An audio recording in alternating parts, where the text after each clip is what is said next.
नमस्कार। आजाद संवाद मीडिया में आपका स्वागत है। हम लोगों की आवाज रमेश पटेल।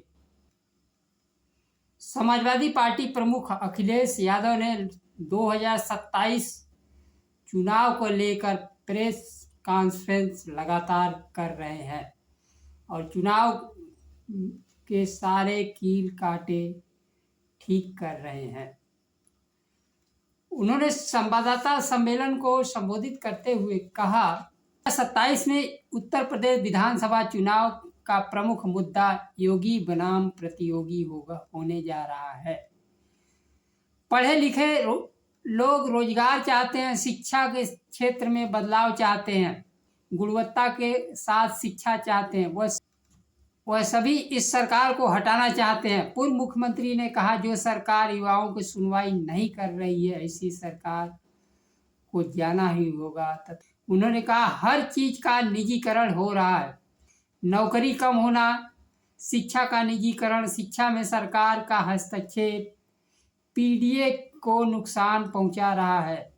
जो लोग कहते थे पढ़ाई सस्ती कराएंगे, लेकिन पढ़ाई लिखाई, नौकरी दलित, पिछड़े, अल्पसंख्यकों से दूर होता जा रहा है। शिक्षा का निजीकरण होगा तो पढ़ाई महंगी होगी, पीडीए के लोग पढ़ाई नहीं कर पाएंगे।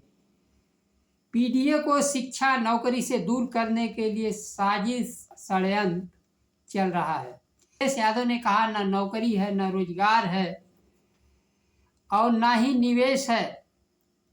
भ्रष्टाचार इतना अधिक है, इतना कभी नहीं हुआ। भारतीय जनता पार्टी अपने लोगों को लाभ पहुंचाने के लिए सभी काम कर रही है। भ्रष्टाचार चरम पर है और महंगाई बढ़ी है। समाजवादी पार्टी प्रमुख ने कहा, यह अयोग्य सरकार है। साइबर क्राइम में उत्तर प्रदेश देश में नंबर 1 है। उन्होंने समाजवादी कार्यकर्ताओं को दूत बताते हुए कहा यही कार्यकर्ता गांव-गांव, घर-घर पार्टी का संदेश पहुंचाएंगे। मौजूदा सरकार को सत्ता से बाहर करने का काम करेंगे। उन्होंने प्रदेश सरकार पर हमला बोलते हुए कहा, यह अनुपयोगी सरकार है। अखिलेश यादव ने कहा, अगर यह सरकार जैपनीज सेंटर बेच रही है तो हमें भी बता दे, हम समाजवादी लोग चंदा जुटा करके खुद खरीद लेंगे। देश की सेना युद्ध लड़ रही है, पूरा देश एक हो तो किसी के साथ अन्याय नहीं होना चाहिए। श्रावस्ती, बहराइच, सिद्धार्थनगर, बलरामपुर में बुलडोजर चलाया जा रहा है। विशेष जाति धर्म के लक्ष्य करके बुलडोजर की कार्रवाई की जा रही है। यह नहीं होना चाहिए। उन्होंने बड़ा आरोप लगाया, मुख्यमंत्री आवास का भी नक्शा पास नहीं है। समाजवादी पार्टी प्रमुख अखिलेश यादव ने कहा कि मुख्यमंत्री आवास का भी नक्शा पास नहीं है, वहां भी बुलडोजर चलेगा।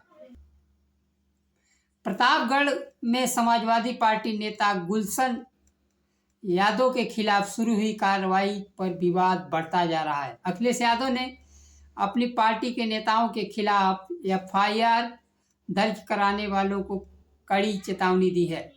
गुलशन यादव के खिलाफ बार बार हो रही कानूनी कार्रवाइयों पर पूछा गया तो उन्होंने तीखा जवाब दिया, जो लोग एफआईआर दर्ज करा रहे हैं वो चुनाव में हारेंगे। वे डरे हुए लोग हैं, उनकी हार निश्चित है। उन्हें कोई गणित चुनाव नहीं जिता सकती है।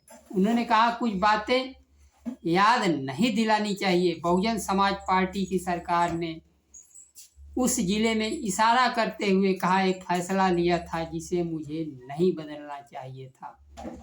मायावती की सरकार के दौरान राजा भैया को मुश्किलों का सामना करना पड़ा था, जिसे अखिलेश यादव ने कहा, मुझे नहीं बदलना चाहिए था। समाजवादी पार्टी की सरकार ने न केवल निर्णय बदला था और राजा भैया को अपनी सरकार में मंत्री भी बनाया था। आज अखिलेश यादव और राजा भैया के बीच तनाव चरम पर है। उस दौर में मायावती की सरकार ने कुंडा नरेश राजा भैया पर पोटा लगाया था। आतंकवाद निवारण अधिनियम मुलायम सरकार ने हटाया था। अखिलेश यादव ने कहा, यह सब लोग जानते हैं कि गुलशन यादव के खिलाफ कार्रवाई हो रही है, उन्हें आर्थिक रूप से जितना तोड़ा जा सके तोड़ा जाए। ब्राह्मण समाज के प्रतिनिधियों से मुलाकात के बाद अखिलेश यादव ने प्रेस वार्ता में कहा, मुख्यमंत्री योगी आदित्यनाथ की सरकार को ब्राह्मण विरोधी बताया। उन्होंने सरकार द्वारा ब्राह्मण समाज को निशाना बनाए जाने का आरोप भी लगाया। निशाना साधते हुए कहा, हाथा नहीं भाता तिलक नहीं लुभाता। उन्होंने मुख्यमंत्री योगी आदित्यनाथ को निवर्तमान मुख्यमंत्री बताया, इसलिए अन्याय ज्यादा हो रहा है। आरोप लगाया, उत्तर प्रदेश की पुलिस हिरासत में मौत की घटनाएं सबसे ज्यादा हो रही है। पुलिस को आखिर आजादी कौन दे रहा है? हाथा नहीं भाता तिलक नहीं लुभाता का उनका इशारा है हरिशंकर तिवारी जी के आवास का, जिसे क्षेत्र में हाथा के नाम से जाना जाता है। उनके आवास पर पुलिस भी पहुंची और अन्य भी कार्रवाइयां हुई हैं। उन्होंने गायत्री प्रजापति का बात करते हुए कहा, वह अभी भी जेल में है। पूर्व खनन मंत्री के परिजनों से वादा किया गया था कि केवल हमें वोट दे दो, उनके सब मुकदमे वापस हो जाएंगे। क्या प्रजापति जेल से छूट गए? ये वोट के लिए कुछ भी कर सकते हैं। समाजवादी पार्टी प्रमुख 2027 में होने वाले विधानसभा चुनाव के लिए लगातार तैयारियां कर रहे हैं। उन्होंने पार्टी में दूसरे दलों के लोगों को शामिल कर रहे हैं और प्रेस वार्ता कर रहे हैं और तथा प्रदेश और देश के मुद्दों पर मुखर तरीके से आवाज दे रहे हैं।